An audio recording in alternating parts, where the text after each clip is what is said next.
નમસ્કાર મિત્રો, મારી યુટ્યુબ ચેનલ V1 મેથેમેટિક્સ વ્યૂમાં આપનું હાર્દિક સ્વાગત છે। મારી ચેનલ સબસ્ક્રાઇબ ના કરી હોય તો કરી દેજો મિત્રો, અને હા, તમારા ફ્રેન્ડ સર્કલમાં શેર કરવાનું ભૂલતા નહીં। તો ચલો આગળ વધીએ। સૌથી પહેલાં પ્રાકૃતિક સંખ્યાઓ। તો પ્રાકૃતિક સંખ્યાઓને ઘન પૂર્ણાંક સંખ્યાઓ પણ કહેવામાં આવે છે। તો કઈ કઈ સંખ્યાઓ આવે છે એની અંદર? તો 1 2 3 4 5 એમ અનંત સુધી આવે છે। તો આમાંથી પરીક્ષામાં પૂછાય છે તમને પ્રશ્ન કે નાનામાં નાની પ્રાકૃતિક સંખ્યા કઈ છે? તો નાનામાં નાની પ્રાકૃતિક સંખ્યા 1 છે। તો એ જ રીતે આગળ પૂર્ણ સંખ્યાઓ। તો પૂર્ણ સંખ્યાઓ કઈ છે? તો પૂર્ણ સંખ્યાઓમાં 0 1 2 3 4 અને 5 એમ અનંત સુધીની સંખ્યાઓ આવે છે। તો એની અંદર પૂર્ણ સંખ્યાઓમાં નાનામાં નાની પૂર્ણ સંખ્યા કઈ? તો નાનામાં નાની પૂર્ણ સંખ્યા 0 છે। હવે પૂર્ણાંક સંખ્યાઓ। તો પૂર્ણાંક સંખ્યાઓ કઈ કઈ છે? તો પૂર્ણાંક સંખ્યાઓની અંદર ઋણ સંખ્યાઓ બી આવે છે અને ધન સંખ્યાઓ બી આવે છે। તો બધી ઋણ સંખ્યાઓ આવે છે, બધી ધન સંખ્યાઓ અને 0 પણ આવે છે। તો આગળ વધીએ। હવે વિભાજ્ય સંખ્યાઓ।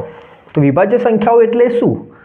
જે સંખ્યાના 2 કરતાં વધુ અવયવ પડી શકતા હોય, કે જે સંખ્યાના 2 કરતાં વધુ અવયવ પડી શકતા હોય તેને વિભાજ્ય સંખ્યાઓ કહે છે। દાખલા તરીકે 4 6 8 9। ચલો, તો એની અંદર વિભાજ્ય સંખ્યાઓમાં નાનામાં નાની વિભાજ્ય સંખ્યા કઈ છે? તો નાનામાં નાની વિભાજ્ય સંખ્યા 4 છે। અવિભાજ્ય સંખ્યાઓ। તો અવિભાજ્ય સંખ્યાઓ કોને કહે છે? કે જે સંખ્યાના વધુમાં વધુ 2 અવયવ પડી શકતા હોય તેને અવિભાજ્ય સંખ્યા કહે છે। કે જે સંખ્યાના વધુમાં વધુ 2 અવયવ પડી શકતા હોય તેને અવિભાજ્ય સંખ્યાઓ કહે છે। દાખલા તરીકે 2 3 5 7 11 13 છે। એની અંદર મિત્રો તો નાનામાં નાની અવિભાજ્ય સંખ્યા કઈ છે? તો નાનામાં નાની અવિભાજ્ય સંખ્યા 2 છે। નાનામાં નાની અવિભાજ્ય સંખ્યા 2 છે। બીજું યાદ રાખજો, નોંધ કે 1 એ વિશિષ્ટ સંખ્યા છે। 1 શું છે? એ વિશિષ્ટ સંખ્યા છે। 0 એ તટસ્થ સંખ્યા છે। 0 એ તટસ્થ સંખ્યા છે। ચલો મિત્રો આગળ વધીએ। સમસંખ્યાઓ। સમસંખ્યાઓને બેકી સંખ્યાઓ, યુગ્મ સંખ્યાઓ પણ કહેવામાં આવે છે। તો સમસંખ્યાઓ એટલે શું? કે જે સંખ્યાને 2 વડે નિશેષ ભાગી શકાય તે સંખ્યાને સમસંખ્યાઓ કહે છે। તો સમસંખ્યાઓમાં કઈ સંખ્યાઓ આવે છે? દાખલા તરીકે 2 4 6 અને 8 એ શું છે? એ સમસંખ્યાઓ છે। એ તમારે ધ્યાન રાખવાનું છે કે સમસંખ્યાઓને બેકી સંખ્યાઓ અને યુગ્મ સંખ્યાઓ પણ કહેવામાં આવે છે। આગળ વિષમ સંખ્યાઓ। વિષમ સંખ્યાઓને એકી સંખ્યાઓ, અયુગ્મ સંખ્યાઓ પણ કહેવામાં આવે છે। તો વિષમ સંખ્યા એટલે શું?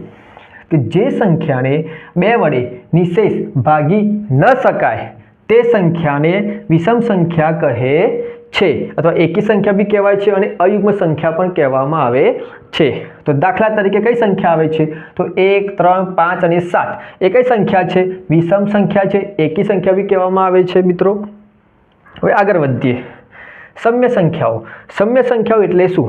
કે જે સંખ્યાઓને p/q q not equal to 0, એનું મિનિંગ કે અહીંયા q ની વેલ્યુ 0 લેવાની નથી, તો p/q q not equal to 0 સ્વરૂપમાં દર્શાવી શકાય તે સંખ્યાને સમ્ય સંખ્યાઓ કહે છે। કે જે સંખ્યાને p/q q not equal to 0 સ્વરૂપમાં દર્શાવી શકાય તે સંખ્યાને સમ્ય સંખ્યાઓ કહે છે। દાખલા તરીકે 2/5 5/7 એ કઈ સંખ્યા આવે છે? કે સમ્ય સંખ્યાઓ છે। તો આગળ વધીએ મિત્રો। અસમ્ય સંખ્યાઓ। તો અસમ્ય સંખ્યાઓ એટલે શું? તો અસમ્ય સંખ્યાઓ એટલે જે સંખ્યાઓને p/q q not equal to 0 સ્વરૂપમાં દર્શાવી શકાતી નથી તે સંખ્યાને અસમ્ય સંખ્યાઓ કહે છે। તો દાખલા તરીકે અસમ્ય સંખ્યાઓ કઈ આવે છે? √2 √3 √7 આ બધી કઈ સંખ્યા છે કે જે અસમ્ય સંખ્યાઓ છે। સૌથી ધ્યાનમાં રાખવા જેવી બાબત છે છેલ્લી લાસ્ટ નોંધ શું છે? 22/7 એ સમ્ય સંખ્યા છે, પણ મિત્રો તમે જાણો જ છો કે 22/7 એ પાઈનું મૂલ્ય છે। તો પાઈનું મૂલ્ય છે, પણ પાઈ છે એ અસમ્ય સંખ્યા ગણાય છે। પાઈ છે અસમ્ય સંખ્યા છે। તો 22/7 એ સમ્ય સંખ્યા છે અને પાઈ છે એ અસમ્ય સંખ્યા છે। ચલો મિત્રો આગળ વધીએ. ચોક્કસ સંખ્યા. ચોક્કસ સંખ્યા એટલે શું? જો કોઈ સંખ્યા nના ભાજકોનો સરવાળો પણ n થતો હોય તો n ને ચોક્કસ સંખ્યા કહે છે. દાખલા તરીકે 28. 28 એ 1, 2, 4, 7 અને 14 વડે વિભાજ્ય છે. માટે 1 + 2 + 4 + 7 + 14 બરાબર 28. તો અહીંયા એનો સરવાળો 28 જ થાય છે. માટે કહી શકીએ 28 એ ચોક્કસ સંખ્યા છે. વાસ્તવિક સંખ્યાઓ. બધી સંખ્યાઓનો સમાવેશ વાસ્તવિક સંખ્યામાં થાય છે. પ્રાકૃતિક સંખ્યા કહો, પૂર્ણ સંખ્યા કહો, પૂર્ણાંક સંખ્યા કહો, સમ્ય સંખ્યા કહો, બધી સંખ્યાઓનો સમાવેશ વાસ્તવિક સંખ્યાઓમાં થાય છે. આગળ વધીએ. શુદ્ધ અપૂર્ણાંક. તો શુદ્ધ અપૂર્ણાંક કોને કહેવાય? કે છેદ કરતા અંશ નાનો હોય તેને શુદ્ધ અપૂર્ણાંક કહે છે. તો તમે જુઓ છો દાખલા તરીકે 2/5, 5/9, 3/7. તો અહીંયા જુઓ છો કે છેદ કરતા અંશ કેવો છે? નાનો છે. છેદ 5 છે ને અંશ કેટલો છે? 2 છે. એટલે અંશ કેવો છે? નાનો છે. માટે તેને શુદ્ધ અપૂર્ણાંક કહેવામાં આવે છે. અશુદ્ધ અપૂર્ણાંક. તો અશુદ્ધ અપૂર્ણાંક કોને કહે છે? તો છેદ કરતા અંશ કેવો હોય? મોટો હોય. છેદ કરતા અંશ મોટો હોય તેને અશુદ્ધ અપૂર્ણાંક કહે છે. દાખલા તરીકે 5/2, 9/5, 7/3. તો તમે જુઓ છો અહીંયા કે છેદ કેટલો છે? 2 છે ને અંશ 5 છે. માટે છેદ કરતા અંશ મોટો છે. માટે એ અશુદ્ધ અપૂર્ણાંક છે. તો આગળ વધીએ હવે. માનાંક. તો માનાંક એટલે શું? કે જો કોઈ સંખ્યાનું ચિહ્ન અવગણીને તેને માત્ર ઘન સ્વરૂપે લખીએ તો તેને આપેલી સંખ્યાનો માનાંક કહે છે. જો કોઈ સંખ્યાનું ચિહ્ન અવગણીને તેને માત્ર ઘન સ્વરૂપે લખીએ તો તેને આપેલી સંખ્યાનો માનાંક કહે છે. માત્ર કે શું ધન સ્વરૂપે લખવું જરૂરી છે કે ધન સ્વરૂપે લખવાનું છે. તો સંખ્યા n નો માનાંક n વડે દર્શાવાય છે. તો દાખલા તરીકે માનાંકમાં 5 હોય તો 5. તો માનાંકમાં -5 છે તો શું થઈ જશે? ઘન સ્વરૂપમાં થઈ જશે. તો માનાંકમાં 5 છે તો ધન સ્વરૂપ કયું થશે? 5.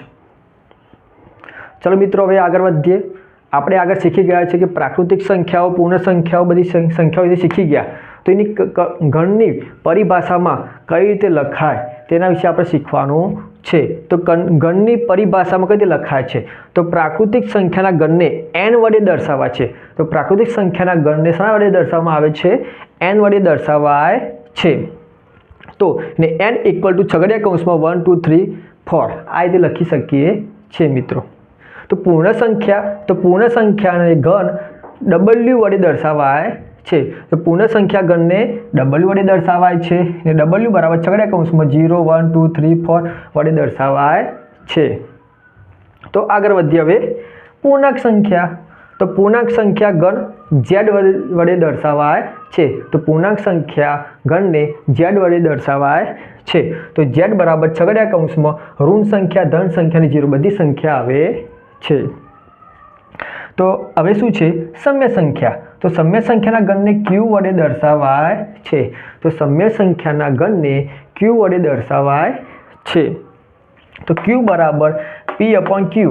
p belongs to z અને q belongs to n. તો અહીંયા મિત્રો p belongs to z એટલે શું? તો p belongs to z એટલે કે p માં જે z છે, z એટલે પૂર્ણાંક સંખ્યા. તો p છે એ z જે પૂર્ણાંક સંખ્યા છે, પૂર્ણાંક સંખ્યાનો જ સભ્ય હોવો જોઈએ. તો મીનિંગ કે z ની સંખ્યા જે છે માઇનસ છે, ઋણ છે, ધન છે એ જ સંખ્યા હોવી જોઈએ મિત્રો. હવે આગળ q belongs to n એટલે શું? તો q ની સંખ્યા કઈ આવશે? કે q ની સંખ્યા n એટલે પ્રાકૃતિક સંખ્યા જ નો સભ્ય હોવો જોઈએ. જે પ્રાકૃતિક સંખ્યાનો ગણ છે એનો જ સભ્ય હોવો જોઈએ. તો સમ્ય સંખ્યાના ગણને q વડે દર્શાવાય છે. અસમ્ય સંખ્યાના ગણને i વડે દર્શાવાય છે. તો અસમ્ય સંખ્યાના ગણને શા વડે દર્શાવવામાં આવે છે? તો i વડે દર્શાવવામાં આવે છે. વાસ્તવિક સંખ્યાના ગણને r વડે દર્શાવાય છે. તો વાસ્તવિક સંખ્યાના ગણને r વડે દર્શાવાય છે. તો તમે જુઓ છો અહીંયા નીચે લખ્યું છે કે n ઉપગણ w ઉપગણ z ઉપગણ q ઉપગણ r. તો અહીંયા શું દર્શાવવા માંગે છે? તો અહીંયા એ કહેવા માંગે છે n એટલે પ્રાકૃતિક સંખ્યા. પ્રાકૃતિક સંખ્યાઓ બધી કેમાં આવેલી છે? પૂર્ણ સંખ્યામાં આવે છે. બધી પૂર્ણ સંખ્યાઓ પૂર્ણાંક સંખ્યામાં આવે છે બધી પૂર્ણાંક સંખ્યાઓ, સમ્ય સંખ્યામાં આવે છે બધી સમ્ય સંખ્યાઓ, વાસ્તવિક સંખ્યામાં આવે છે બધી સંખ્યાઓનો સમાવેશ વાસ્તવિક સંખ્યામાં થાય છે, જે આપણે આગળ શીખી ગયા. તો અહીંયા જુઓ છો તમે તો પ્રાકૃતિક સંખ્યાને n વડે દર્શાવાય છે, પૂર્ણ સંખ્યાને w વડે, પૂર્ણાંક સંખ્યાને z વડે, અને સમ્ય સંખ્યાને q વડે, અને અસમ્ય સંખ્યાને i વડે, અને વાસ્તવિક સંખ્યાના ગણને r વડે દર્શાવાય છે. થેન્ક યુ મિત્રો. મારી ચેનલને સબસ્ક્રાઈબ કરી દેજો, લાઇક અને શેર બી કરી દેજો મિત્રો. તો મળીએ છીએ નવા વિડીયોમાં. Thank you.